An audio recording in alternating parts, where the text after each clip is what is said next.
Oh yeah. Ciao caro, come stai? Bene, grazie. Eh, Sorry about no, all no, this. no. Thank you so much for making it. Um, it's um, it's crazy. It's crazy how old school we are. We cannot figure it out technology. Yeah, I'm the worst. Look at you. You're so dapper today. Of course, I'm interviewing Mr. Francesco Lafranconi. I cannot wear anything less than a suit. You became a great disciple. Yeah, Cheers to that. you are like casuals. Cheers! I'm cheering with water. Salute. You're too healthy. How are you, Francesco? We're just waiting for some people to connect. We have some people connecting, so we're gonna start with the interview. I wanna state the reason why I started this live is to try to give back to the industry so much that I've got from the industry, and it's time to share some knowledge and some what a better way to do it with experts in the industry. And like I said, and I repeat, you are my inspiration. You are the person that I look up to in the cocktail world. Yeah. So it's my pleasure, and thank you so much for being here, taking the time. And so we're gonna start. And I know who you are. You are the master. So I want you to tell people a little bit about yourself. Who is Francesco? Your beginnings, where you come from, how do you get where you are right now? Okay. Let me try to do it in a nutshell. But Hmm. I think, well, first of all, I would like to answer to what is like Francesco. I think Yes. Francesco, the way that I grow up and I've been exposed to the world of hospitality and the beverage industry, I think I'm in an individual that I'm very, very curious about life, and curiosity always pushed me to understand how things work. That's why I have this, very intense addiction to product knowledge and learning how things are done or made. But I also realize that if I acquire all that knowledge without sharing it, what is the purpose, right? So in 2000, I was able to come to the United States and work for the biggest distributor of wine and spirits, alcoholic beverages in the country, Southern Glacier Wine and Spirits. Hmm. And I started to create a curriculum where I could start to teach. Teach you what? Teach you bartending. Of course, I was not following the standards, bartending schools around the country, but I wanted to put together a program for those individuals who would have this thirst for knowledge that do not. I remember back then, 20 years ago, there were not website, books, Hmm. Instagrams. I mean, there wasn't much even back then. And growing up in the industry, because I come from a family business in Lake Como, where I had bars and grocery store, and now, outside Venice, my family, where they are, my sisters still have bars and so forth. So I grew up since I was born, and in a bar, at 5, 6 year old, I was already carrying the tray with the beer and Hmm. the cappuccino. Eye contact. I was very shy. Hmm. See the guests in the eyes, but uh, I went to hotel school because I wanted to become a chef. I was intrigued by flavors. A pastry chef, even better. Like all that chemistry that goes in the recipes and the chocolate sculptures and sugar works. And that was my goal. But then I end up being and then more on the front of the house, and my luck was that I came across great mentors, and Hmm. I think being exposed to great mentors allow me to learn. Matter of fact, I always stay about 12 to 18 months in a venue, and then I moved on. I moved on simply because I feel like I tapped the resources in the sense that I wasn't there waiting to become the lead barman, in a five-star Hmm. hotel in Venice. Or I learned through a couple of years, through the season, the clientele, and then I had to move on, move on, move on. I went to Scotland to work at the Gleneagles Hotel simply because I'm in love with Scotch whiskey, and I was broken with a 1-year-old child, and my wife, I left them behind in Italy, and I went to Scotland to, out of, making $2,000, 2 million lira back then, in 1930, 700,000 lira. Wow. I gave up a lot, but the sense of sacrifice is very important, and it needs to be installed in individuals, because when you enter this profession, it becomes a lifestyle. It's very demanding on the not only on the body, because of being behind the bar and standing up for 8-10 hours, even more, or shaking, tennis elbow, all of that, carrying cases, but really it puts a strain also on relationships. There's not a fixed schedule. You work hard, and and sometimes you have to cover for others. So whoever joins you in your life as a partner has to be very understandable and flexible, and so you are also neglecting the well-being for yourself. If you don't eat well, you eat late, after your swing shift, you end up eating at 1, 2, 3 in the morning, and drinking alcohol, You're so not drinking, you're learning. always, even in my sleep.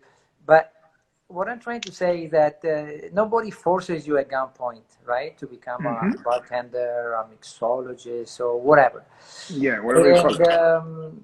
if you're doing this and you're in for the long run, someone stays a bartender to retirement, and someone evolve. We see a lot of this situation with brand ambassadors, right? Where Right. bartenders now they represent a brand. They're very successful. They have a new career, but at the same time, it's very demanding. So also for the young bartenders out there, now I've been in the business professionally speaking about 30 years, since when I was 18, after hotel school. But it's important to have an individual around that delivers this creative and charismatic value, because each one of us is different, is unique. There are characteristics of each one of us that allow the guest to come back, right? Or a guest to come and see you, come and see me, come and see other peers.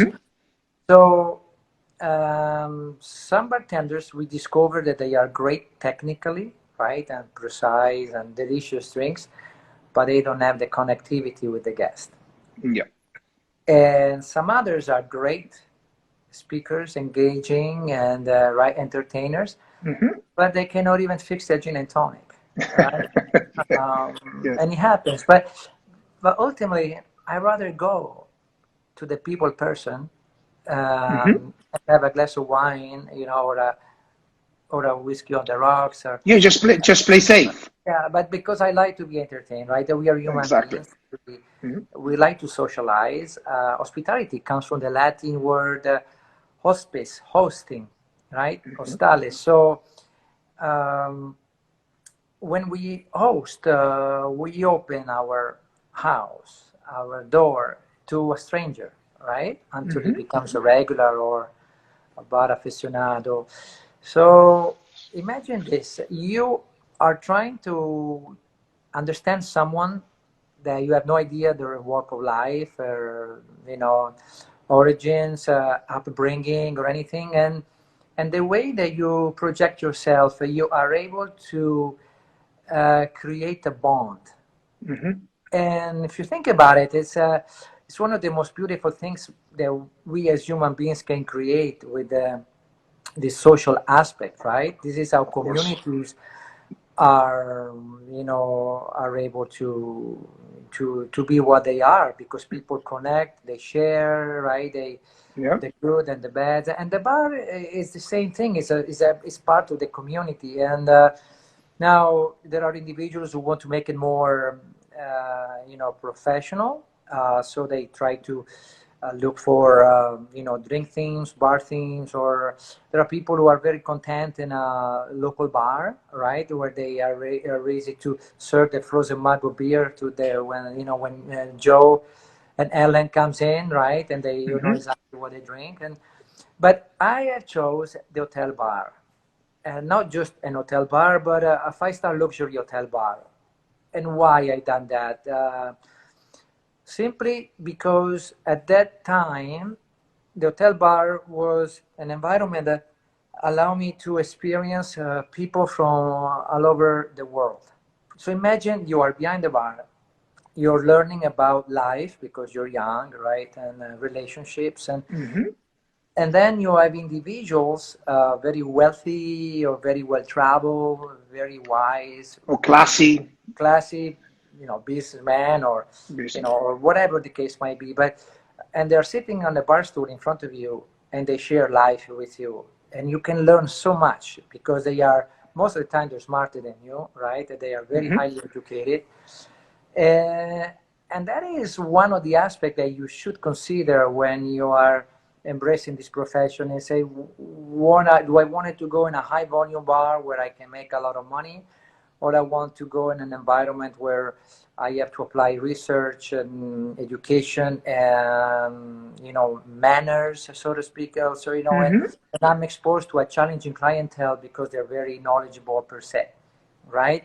Our life is made by choices, but I decided to go for the steeper road. yeah, Which is not, and it's not like it's just a different so approach.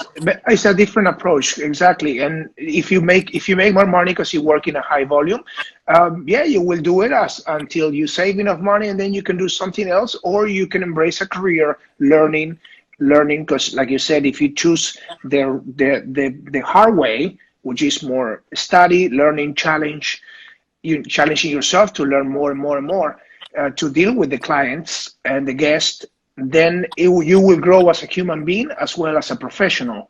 And the doors that are going to open in the future are different doors that if you would work in a high volume bar per se. Do you agree? Correct. And also, you have to consider the fact that where you come from as far as upbringings, but also the country that you have been starting the profession in. You see, I can speak as Italian, and I'm very proud of Italians. If I am proud about Italians, is beside food and fashion, is actually hospitality. Everything else is a mess. But hospitality, we travel together. We travel in Italy. We were in Milan for a week. We were in Berlin. We were together. We other places, but the Italians have that spontaneity. They're very most of them, because always not just Italians, but I'm talking about my background, my heritage. Very spontaneous. The goal, when there is a famous quote I can mention. I just don't remember who wrote it, but it said, "Work to become, not to acquire." And a lot of our peers, they want to acquire, right? They want to make money fast, right? It's about, but to me, it's always been work to become. To become what, right? To what you want to become. So it's very important that at the beginning of your career, you set goals. Like, for instance, I'll give you an example. When I left the hotel school, I know what my strong links and I knew what my weakest links were. So I needed to strengthen my weakest links, product knowledge, high-end standards of service, and so on. But I love Scotch whiskey. So I left my family behind and I invest everything, and I lost, more than 60% of my salary monthly to go and learn Scotch whiskey. I was in Scotland, and I also learned to play golf, by the way. So I kill two birds with one stone. But you have everything that you do as a purpose, right? There is a cause and effect. So it's very important that the decision you make today, it will pay dividends for the future to come. Of But course. if you're picking up, if you're making a wrong turn or a wrong decision, you're going to end up in a wrong place. Of course. So the frustration increases, the discouragement increases, and you feel like you don't know where to go, right? What am I doing wrong, or this, and why am I, why XYZ is more successful than me? I deserve to be there, not this person. You start all to get all, and this is exactly because of the choices that we make. So I needed to work in a cafe where I needed to be fast with espresso, cappuccino, like a barista. That back then, in the 90s, there were no such a term, and that's something that I learned. But then, I also work into an ice cream gelateria, right, in an ice cream shop, because I wanted to know how to make ice cream. My parents, my father taught me how to make it with fresh milk and fresh fruit and so forth. But I wanted to be in this place where I could make like a nice coppa, gelato with the whipped cream, the fresh fruit, the baba rum. And so I know the ice cream part. I know the barista coffee side.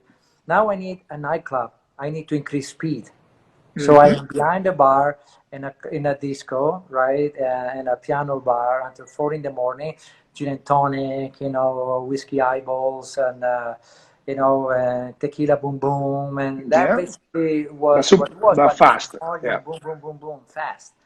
So and then after that, I said, then I need to refine. I have these ingredients, but I need to package them. So I need to go in an environment where I promote elegance and finesse and style, the body posture, body language, right? My white jacket. And that's what I did. So I try to cover the angles of the bar, the beverage, offering and hospitality. Yeah. Because I wanted to be well-rounded. Yes. There are complete. Some of us, yes. I actually am not complete because I didn't flare. So I'm not complete. But I think coordination and my brain synapses is a little. You have your flair, Francesco. You have your flair. You don't even know, but you do. It's not as fast as yours. You defy gravity. I don't. But that's basically what it was. And then I always wanted to learn more, but I could not find the right source. I mean, you can go to the source, and that is learning as a primary, from the primary source. But also nowadays we learn a lot from second sources, right? We learn from you, but you learn it on your own. I learned from, going on someone else's page and read about it. And but one of the things, Francesco, that I really, I absolutely admire you for is your ability to be an amazing host that you are. But for those who don't know you, I could explain them that you are the kind of guy that you are the master of attention to detail. And that is, to me, one of your biggest skills. And when I talk about attention to details, is from walking into a room and screen the room, see what's wrong, what's right, what you like, what you don't like, what you would change. And you think in a different level, always ahead. You are kind of like talking to somebody. So somebody's talking to you, you're listening, but at the same time, you manage to notice other things.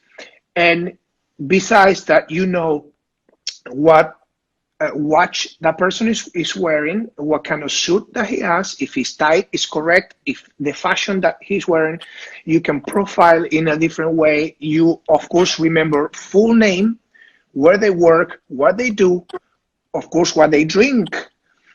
And that is an ability that people take for granted in this business so much. And look what you have done. And I think you, just by remembering names, what people drink, what people wear, what people like, I could probably tell you, Francesco, what's the perfume that I was wearing when I was working at Mr. COCO. Sometimes I nailed it. Yeah, and you probably know. Yeah, so you you know perfume, you know a lot of things, details that people want to be complimented for. When someone wears a watch, they want to be that watch to be recognized because they spend money for that watch, and you give that detail, you give that extra step. So what is your secret for, or what's your biggest skill that you consider that someone needs to be an amazing host, which I consider you being an amazing host? And most of the best hosts that I know in bartending are Italians, but I do know, of course, other ones, and like Julio Cabrera, like John LeMaire, rest in peace, amazing. And so there's a lot of good hosts, but you are like one of a kind. So I would like to know if you have like a secret, or what's the biggest skill that you think that someone can have to be a good host. Well, thank you for Yeah, for your the truth. compliments. No, I agree with you. Julio Cabrera is the consummate host. it's amazing. That, and even I think talking about another Julio Bermeo. Julio Bermejo, of course. Always, with his nonchalance, and it makes everybody comfortable. From the Queen of England, down to the guy that stumbles on the street. But I, well, first of all, it's I have no secrets. I do believe, though, that there is something inside of each one of us that we need to find out what our gift is, right? We all have a gift. Someone discovered that in their childhood, right? Because they know a 4-year-old that they can play a piano, or they can play golf, right? Or become or sing. And then some people find out that their gift in life is when they are in their retirement time, and but it doesn't matter. I think but it's important to, first of all, have a lot of self-awareness of the environment, but also use the five senses, because the five senses are our true indicator of where we are, and where we are as far as environment, as far as time of the day, temperature, light, smells, sounds, right? It's so you have to create this constant awareness. You said earlier that I'm talking to somebody, but I know if the music is skipping, or if the temperature is too high. I know that it raised from 69 to 73 degrees in the room, and people start to be uncomfortable. And you have to feel. I mean, we have five senses. Put them to work. Right, the smell. You approach a bar and you smell the stench from fermented, rotting fruit, from spillages, from the scupper and all of that. And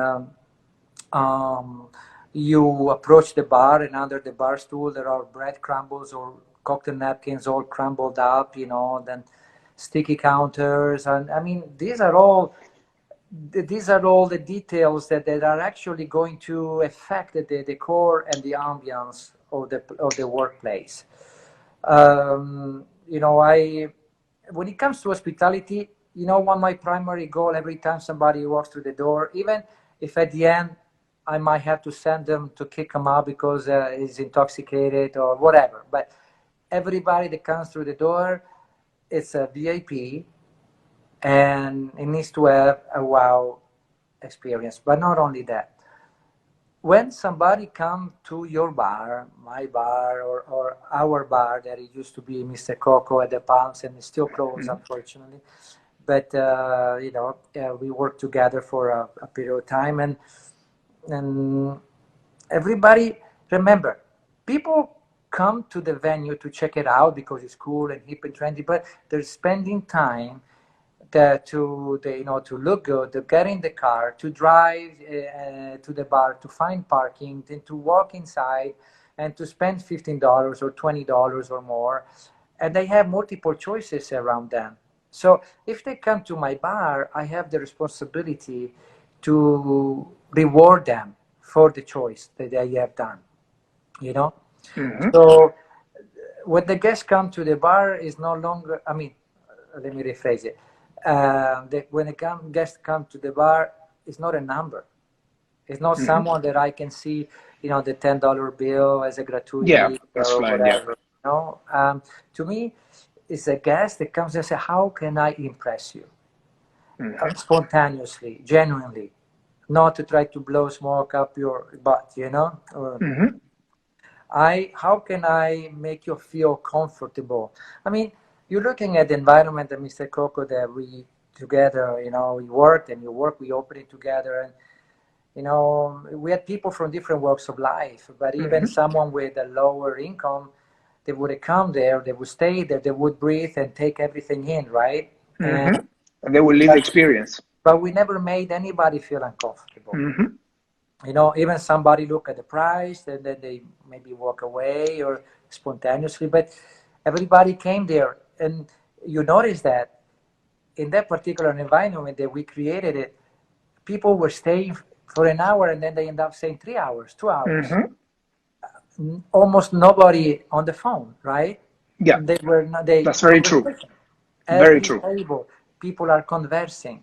So you, as a host, you have to create this environment. You have to facilitate conversations, but also you have to put people at ease. I mean, when you walk the floor and you see a couple that they're starting to have an argument, right? One of the partner is becoming silent, the other one is getting irritated, right? And now they are detaching from each other, right? More and more space in between them. These are all clues, body language that you need to be able to read. So you go there and you break the ice. You check on them with a drink, and then you maybe drop a joke. You kind of mitigate, right? Or you compliment. Try to break the ice, exactly. Right? Because you interject that friction and you try to loosen it out.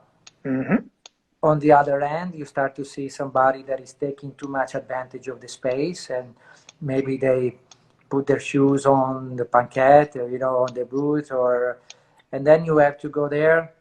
Someone you just do with a glance, you kind of let them understand how to kind of behave, and or sometimes you just tell them, but not loud in front of everybody. You go near to his ear, and you whisper and say, "Would you mind to take the shoes off? That would be very kind of you. Thank you." Right? The people. It's all about. It's like I always say, like, it's all about the delivery on your gesture. You can ask anything pretty much. It's just how you ask it. It's not the same if you tell that same person, like, please take, even if you say please take your shoes off the couch. This is not your house, or whatever comment, sarcastic comment. Obviously, the person is not going to take it right. You're embarrassing them, and it's the best way to do it. Whispering, same as if someone's credit card goes decline. You just don't go in front of everyone. Your credit card is declined. It's not working. Do you have another one?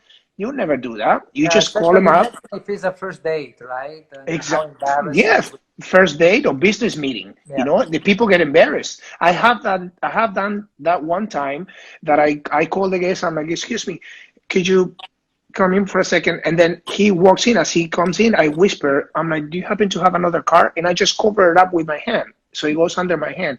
The guy, yes, of course. He gave me another car. And then when I come back, he was like, "Thank you so much for being so polite and not embarrassing me in front of my friends." And I think politeness, empathy are at the core of our business, right? You have to see, like when I see, like, I get inspired by many people in the industry. I see how my girlfriend treats the guests, in the restaurants, on the floor, and with a smile always. Even if there's someone that is very negative, or like very annoying, right? And I get inspired by the Metro D's, you know, how smooth they are, but and then I also see a lot of individual like or some, you know, bartenders or sommeliers, or that they don't care, you know, like they're so focused on trying to impress you with knowledge, but they have no human touch. Yeah, they forget Right. about that it's an experience, it's not I would, knowledge.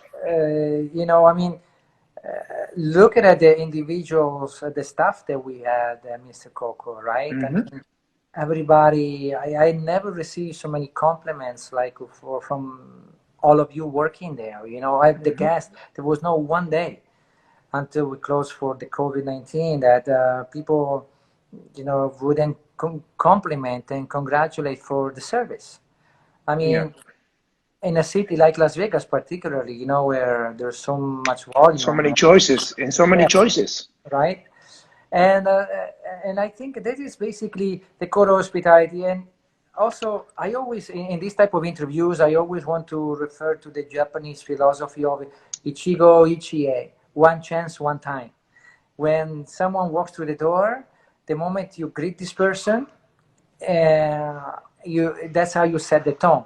When you arrive in a resort and you valet, that's the way they greet you. You already know, wow, this is very nice. This person is very polite. When you approach the restaurant and you have an hostess that smiles at you and is very courteous and walks you to the table and open the menu and present it to you, rather than somebody bringing the menu, hugging the Hmm. menu, drop it on the table, server will be with you. Yeah, Like so it's basically you only have one chance to to make a impress. good first impression. There's only one. Because That's you what is will the never first be one. able to replicate it. You Like if you cannot. and I shake Absolutely. hands right now, we can try 10 times, it will never happen again. The same strength, the same connection, you know? And Absolutely. so, and then also, I see there is also a lack of charisma, you know? A lot of staff are kind of on the autopilot. You know, they take the order, they execute, Hmm. deliver. Yeah, it's like following procedures, like Yes. talking like a robot in a way. But I think it's like people nowadays they don't have that passion that you have, that I have, that a lot of people in the industry have. But not we're not all the same, and a lot of people do it just because of the money, and some people do it just because they want to do it for a career, or just because some people want to do anything they do, they want to do it right Yeah. and in the best way possible. So it's very it's very difficult, and it's very difficult to have a staff that it has is very personable and polite at the same time, yet with good manners and excellent customer service. But we created a culture, Mr. Coco, like Of that. course, 100%, Now, we 100%. spent 2 months on training before the opening, which is a Hmm. privilege, right? Some people Hmm. get 6 hours or eight Yeah. hours, right? And we spent almost 2 months. And but we created a culture where you know, respect among each other first of all, right? Hmm. And respect for the guests. And on the other hand, we also receive a lot of respect from the guests. We didn't really have, in that particular environment, a lot of arrogance, you know, or yeah, you know, intoxicated or rude No, no, no, guests. But not really. because we set the tone, Yeah. right? People come in and they start to get loud and they start, but then you start to see that they adjust to the room. Yep, exactly. Because they hear the piano, they hear Yeah. the classic, they see how people act, and they try to accommodate themselves to But the place. you, as an operator or a host on the floor, you have to orchestrate that Hmm. because you have, imagine just a visual of, you have a wagon and you know that is full, or a chariot that is pulled by, you know, 20 horses, and you have the Hmm. reins, and you have to maintain them at the same rhythm with the same speed, and then you have the lead horses, right, and the middle and the best. So try to orchestrate all that, it's intense. Plus, Yes. you need to dedicate attention to the guest that wants to talk to you and tell them about their stories, right? And then the staff has issue with the POS system, and then the hostess downstairs has issue with dress code. This basically lead me to how was your transition from being an educator where you just walk into a place, everything basically works around you, and you have a beautiful setup, and you do what you did best, which is educate people like you're doing it right now, um, which is a completely different scenario of owning a bar or being a managing partner, but owner and basically host, because you were the host of Mr. COCO, you were the owner and you run the show. So how was that transition to you? I know you like it, but how intense was it? How did you feel? Well, as a, as a managing operating partner for Mr. Coco, I had the privilege to get the ownership of the resort and the company to give me the carte blanche to apply my model, right? To plant the seed of my culture. And when you're looking at great maestros, people that the Salvatore Calabrese of the world, the Peter Torelli, Agostino Perrone, and then the fan also of Simone Caporale, Alex Catena, the very, very elegant Eric Lawrence, and so, but many, many, many, many, 1,000, Julio, Oh, 1,000 there's of this, people. yeah, of course, And so many. I I try to emulate something from each one of them to in the everyday. So um, I was in the bar business since I was born. I went to school for hotels, bar school as well. I went to 5 stars hotels. And to me, I always said if I have a place, I need to embrace and enforce certain manners, because mannerism is what is being lost these days. Of course. Everybody's because casual is cool, because the way that you greet, approach, and but if we're losing those manners, if we're losing the professional body language, if we lose a lot of those characteristics that actually brought us to where we are as hospitality and civilization, then we're going to lose that savoir-faire, that the style that distinguish us. Like I saw you when we first met in the early 2000 in Las Vegas, and I was able to see your career and developing, and where you are right now. I think where you were in the beginning, you almost evolve into this beautiful figures that is able to understand that your flaring characteristics that made you the world leading best flaring bartender for more for the 2 decades. But also you decided to learn product knowledge. You decided to refine your guest interaction.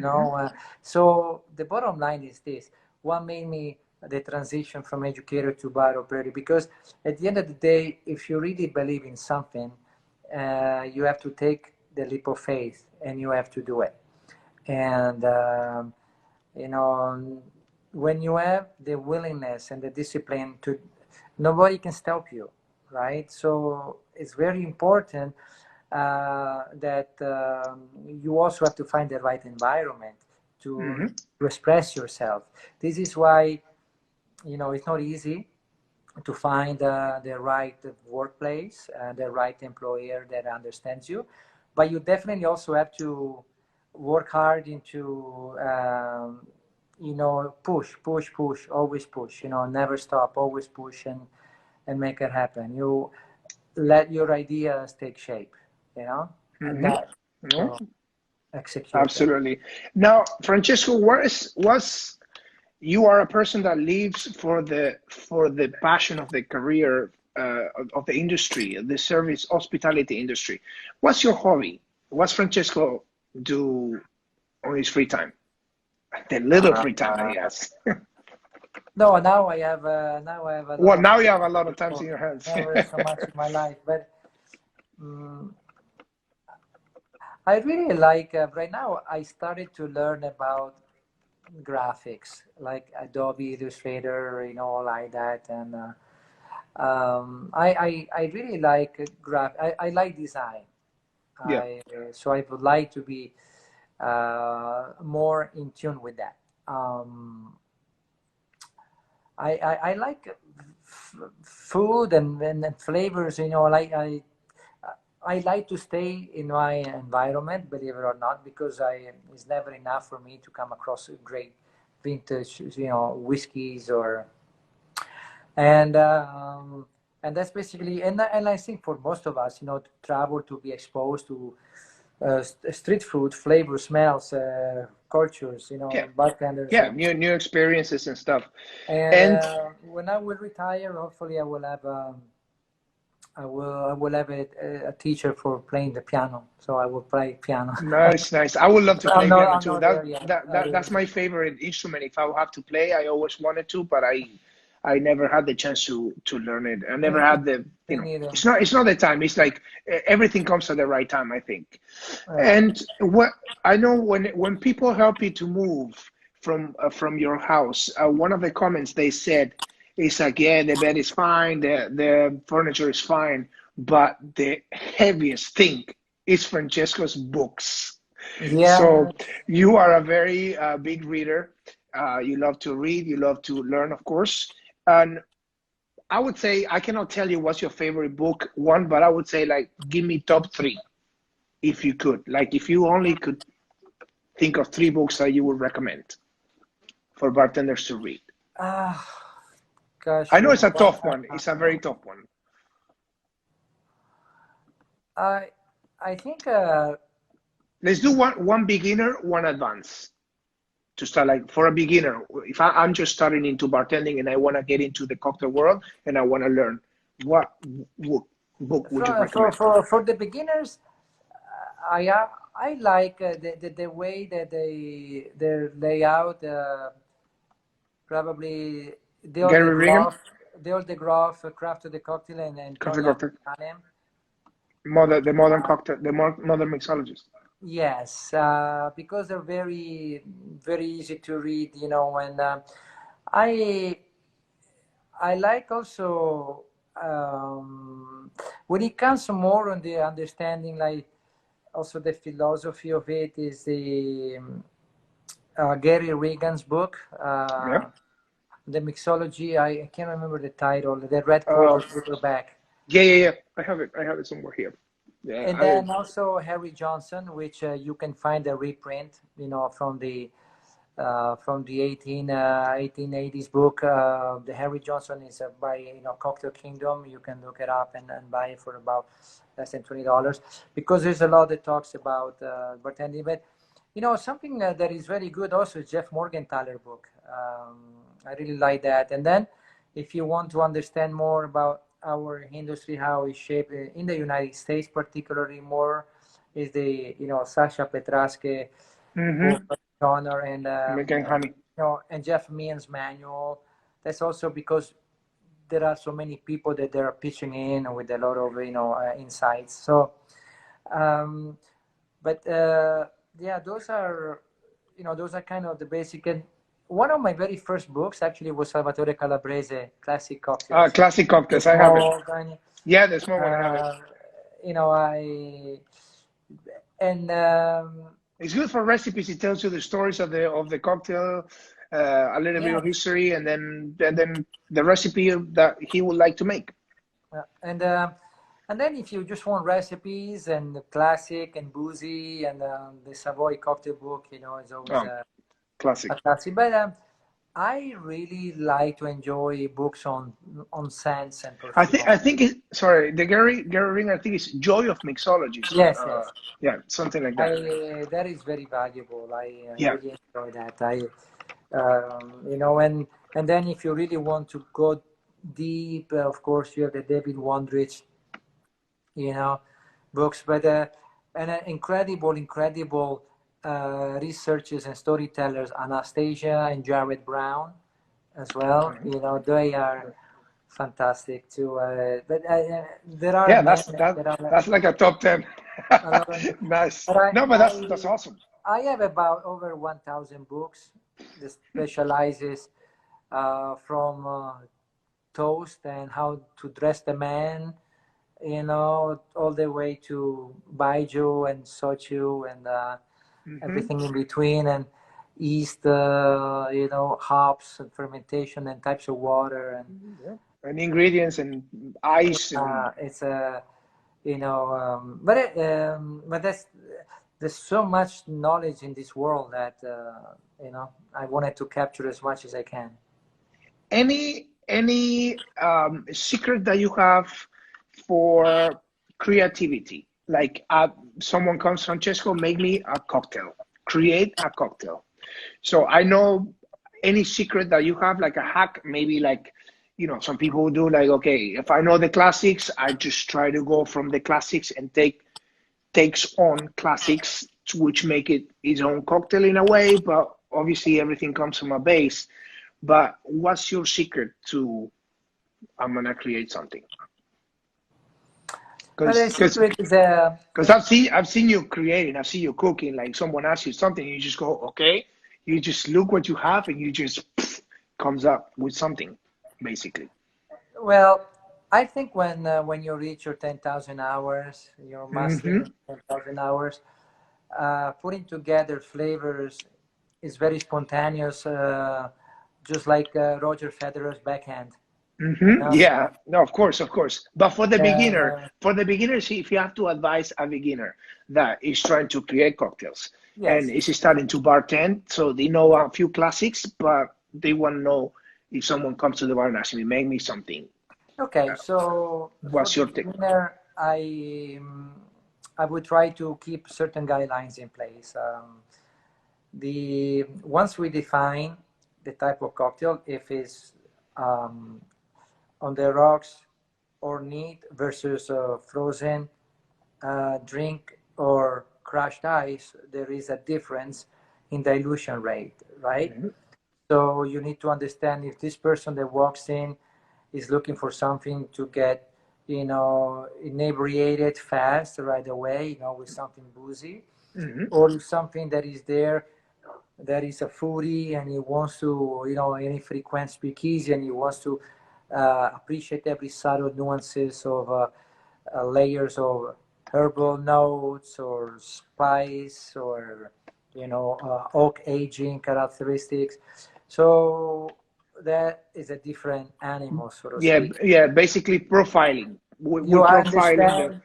understand the guest, right? Hmm. And you try to, and then you want to keep the alcohol content about 3 ounces, so 90 ml, right? You want to stick in that parameter. So the Negroni, you know, is the perfect example. Or you can also go into a less word, which is three quarter, three quarter, three quarter, three quarters. You know, so but again, it's 3 quarters, but green chartreuse is 110 proof.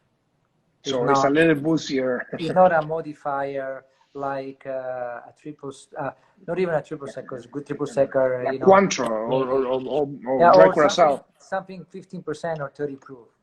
So it's not, you know, it's the alcohol content of each individual ingredient that needs to interact with each other. Hmm. And then I would say um, there are understanding the shaking, understanding the dilution, so stirring versus shaking, and the type of ice that you're dealing with. Hmm. Sometimes when I train, I go behind bars that the ice is very lousy, and I don't even stir or shake. I just I just pour and strain. I pour the liquid, right? I pour this very lousy ice, and then I strain right away.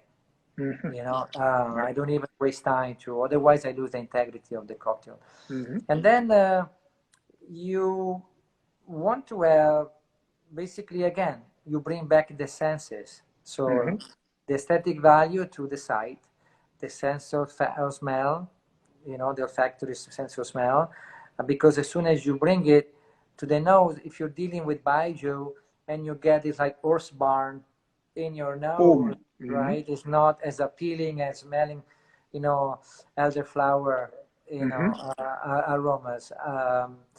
And then the color is part of the aesthetic value, as appealing or not. Think about like a muddle old-fashioned, cloudy and muddy versus a clear one, right? Of course. Just to give you the... Yeah. And you don't know if you're having a fruit salad or a cocktail.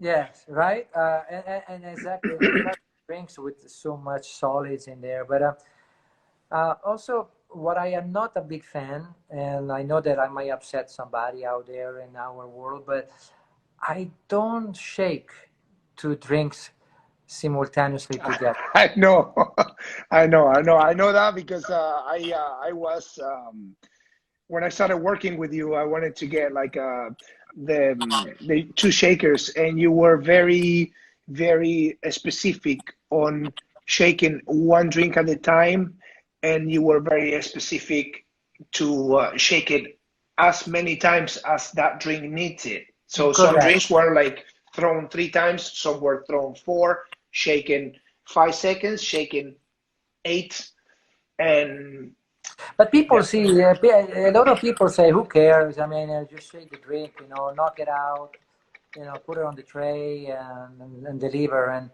And this is where the attention to details comes into place, because everything that you do behind the bar or on the floor has a purpose.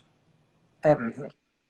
The way that you handle a bar tool, a glass, a bottle, put it back on the shelf with the label facing forward, removing the sugar crust from the spouts at the end of the service, or modeling the bottle, the way you walk with the bottle through the room, either if you use a tray or not, the way you display everything clean. And if you shake a drink, and if you are in the moment where, remember, when you strain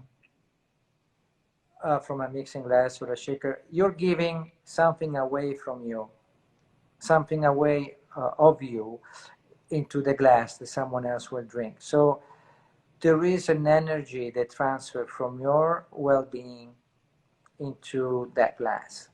Now people say, oh yeah, you're talking about this kind of a metaphysical approach, you're such a philosopher. No, it's really, it's true.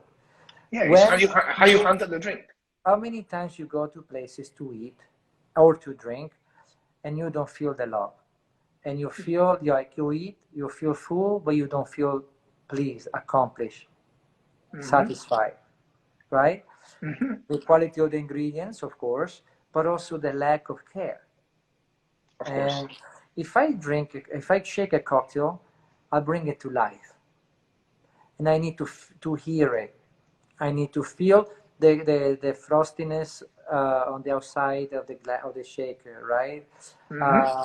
I need to hear the amount of ice melting, and the amount of shaking for dilution purposes, and the right way. So if I am like this, I can't focus on one at a time. I want to focus, because again, going back to the very beginning, people are taking their time to come to your venue. So it's very important that you give them the extra that other venues don't. This is where you create loyalty and legacy. So all of this to tell you that I only shake one cocktail at a time. No, but that's it's a beautiful concept. It shows how much passion you give to every cocktail that you deliver, how much work and how much individually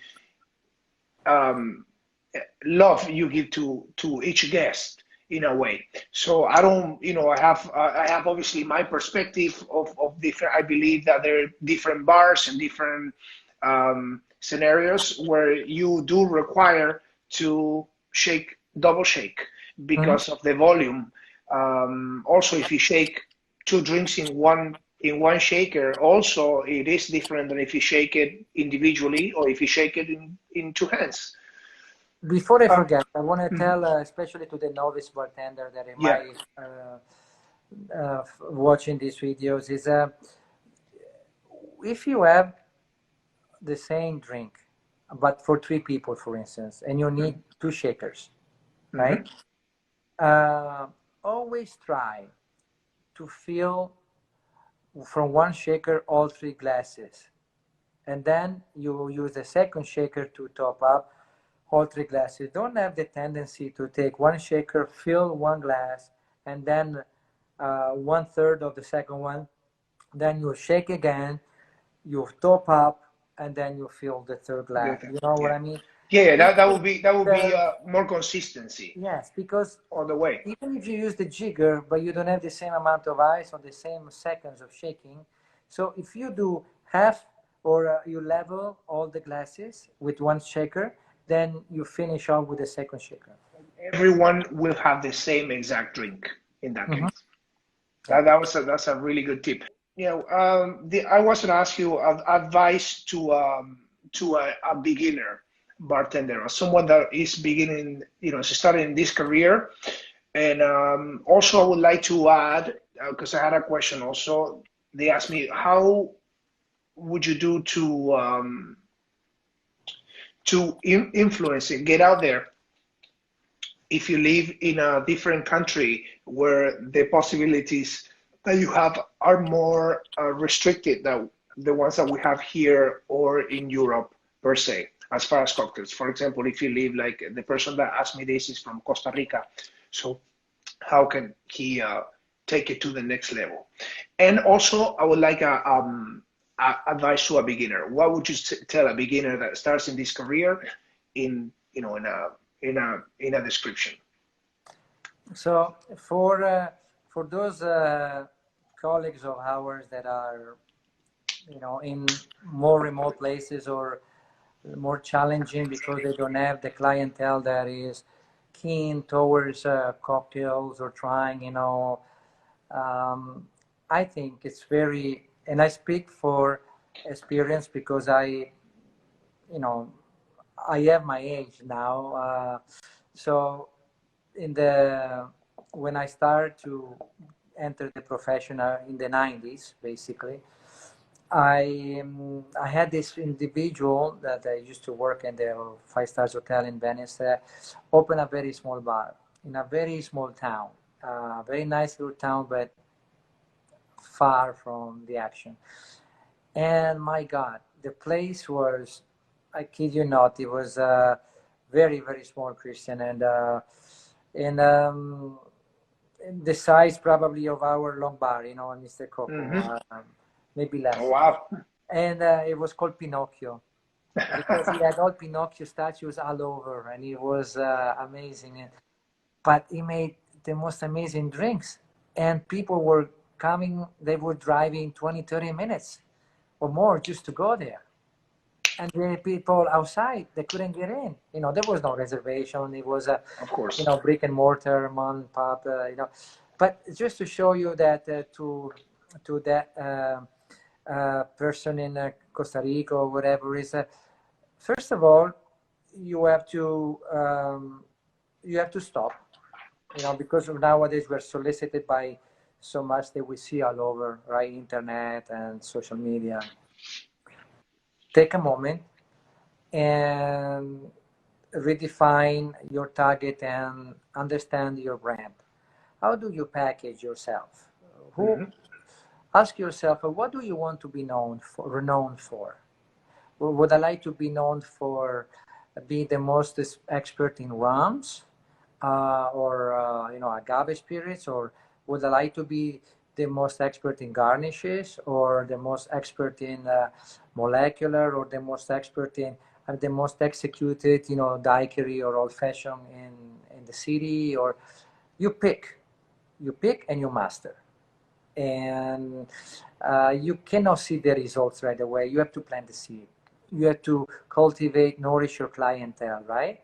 Nowadays, it's easier for up and coming bartenders because they have a window into the world with TikTok and Instagram, Facebook, right? YouTube. That I didn't have. Probably in the beginning, you didn't have neither. Otherwise, right now you would have millions of followers, right? And so I think for these individuals that are less fortunate, not to be in a big metropole or a big city, find out what the locals like and find out how to incorporate those ingredients and flavors into something and develop from that and expand and grow and start to get the local media attention, right? And start to invite those local media for free, gratis, to come and have a drink, and then you share your story, and you start from there, and I think nowadays, the economics are a little off due to COVID-19 and traveling. Yeah. So it's a little more of a challenging, but there are opportunities to maybe take a month and go somewhere, and learn, even if it's for free or just to try to break even while you are traveling, And learning, That's yes. another way. But or establish a connection with your virtual mentor, somebody that comes online and does that. So I think that is the opportunity. And then the second question that you asked me. Beginners, just a beginner starting bartending, what's your advice? So for instance, if I tell beginners, like, usually learn your classics, learn how to bartend, and obviously Yes, the take care of the class. customer service first than anything is the most Well, if important you thing. are in hospitality, no matter what, customer service comes first, because whether you work in a beer stube, in a wine bar, in a whatever, at the end of the Dive day, bar. hospitality is the name of the game. Is the common denominator, Of right? course. So you must be keen towards the guest. If you don't have that, you're never gonna be remembered.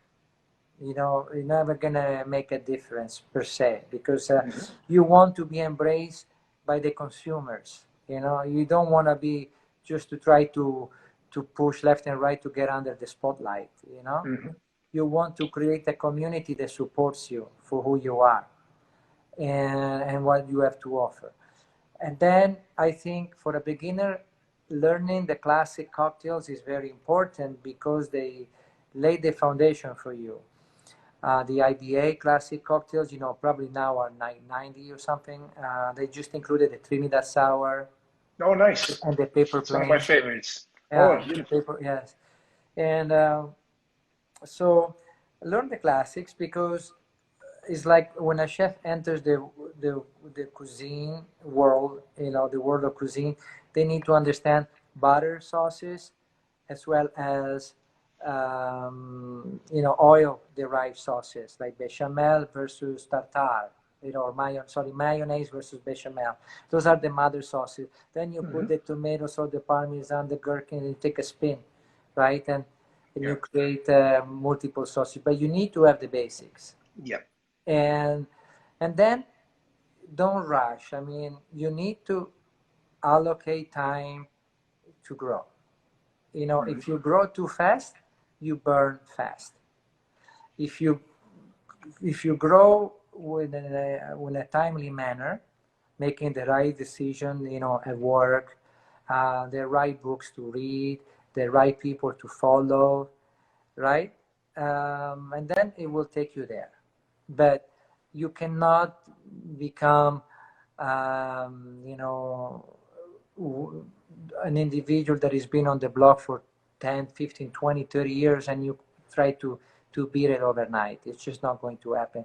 Because at the end of the day, it's not about your words alone, but it's about your actions. And it's your actions that will create the legacy along with your words.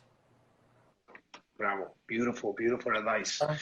And Francesco, last but not least, I wanted to ask you a really quick one, which is before the last question. So two more. It was one is like, which famous celebrities have you ever made cocktails for that you can remember?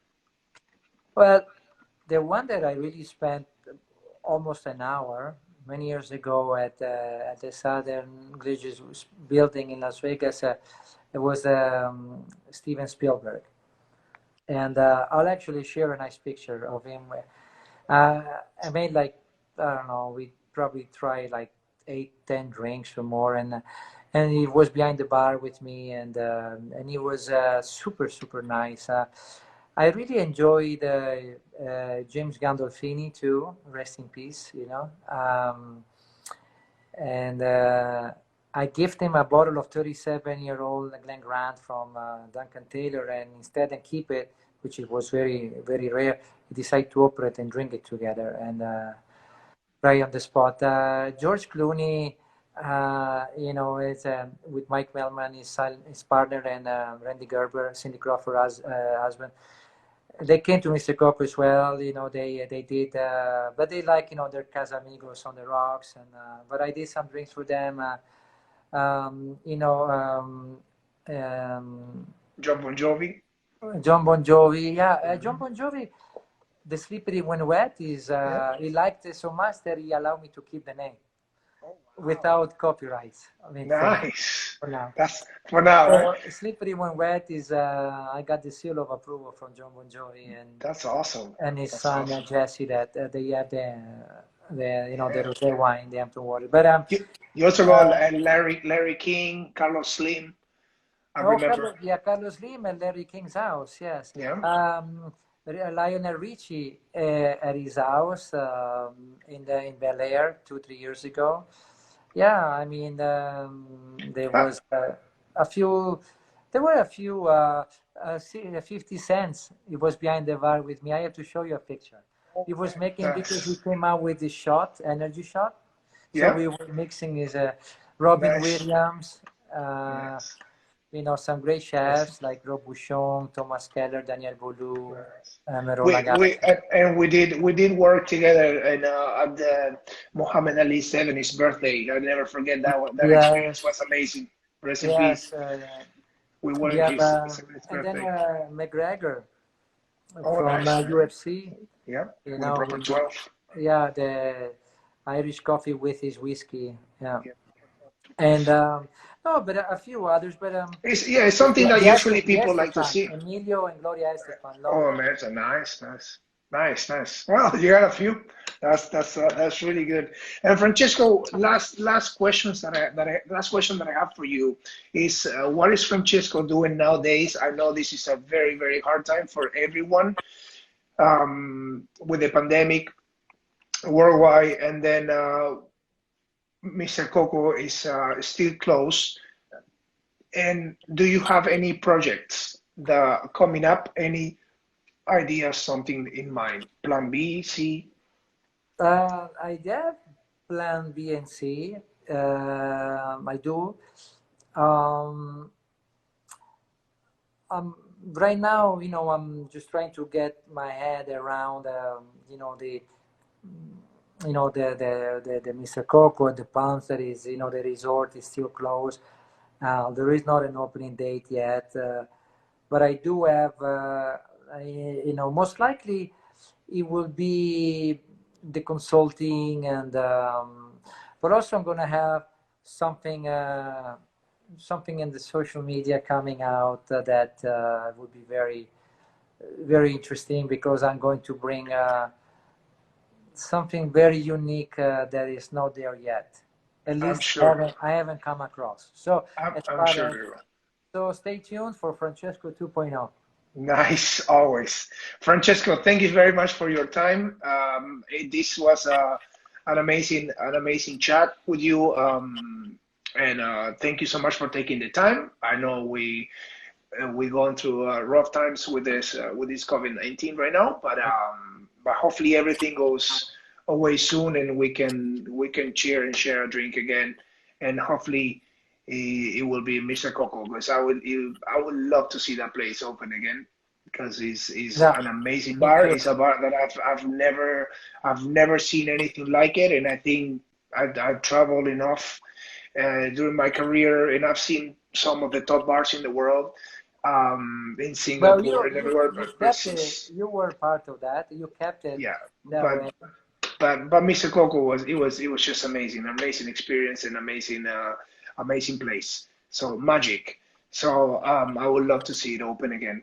But we're looking forward to see your projects, and any media that you wanted to give us, like social media, Yes, your Instagram. It would be F Lafranconi. I am actually in the process now to develop a website and all of that. So I will keep you posted and be Okay, sure to share. And perfect. Yeah, I could share it on my Instagram whenever it comes up. absolutely. Yeah, again, Francesco, thank you so much for your time, and I think it was an amazing chat that a lot of people can get a lot from it and learn Thank a you. lot as a You've person. been, and you are a great friend and an incredible professional. And keep up the great work. Thank you so much, Francesco. I'll Un try to speak to you abrazo. soon. Abrazo de lejos. Bye. Bye, ciao.